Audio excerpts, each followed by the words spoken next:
నన్ను జైల్లో పెట్టారు ఏ కారణం లేకుండా. కానీ ఆ రోజు హైదరాబాద్ లో మీరు చూపించిన చొరవ నా జీవితంలో ఎప్పుడూ మర్చిపోలేను. ఇప్పుడు సెంటర్లో గాని అదే మాదిరిగా గచ్చిబౌలిలో మీటింగ్ పెడితే రెచ్చిపోయిన ఉత్సాహంతో నాయకులు లేకపోయినా మేమే నాయకులని చెప్పి లక్షల మంది వచ్చారంటే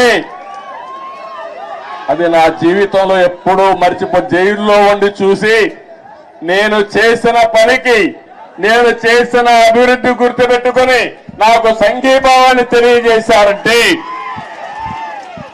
ఆ రోజే నేను అనుకున్నా నా జన్మ చరితార్థకమని. ఇక్కడే కాదు ప్రపంచం మొత్తం అన్ని 70-80 దేశాలు, ఆ దేశాల పేర్లు కూడా నాకు తెలియవు కానీ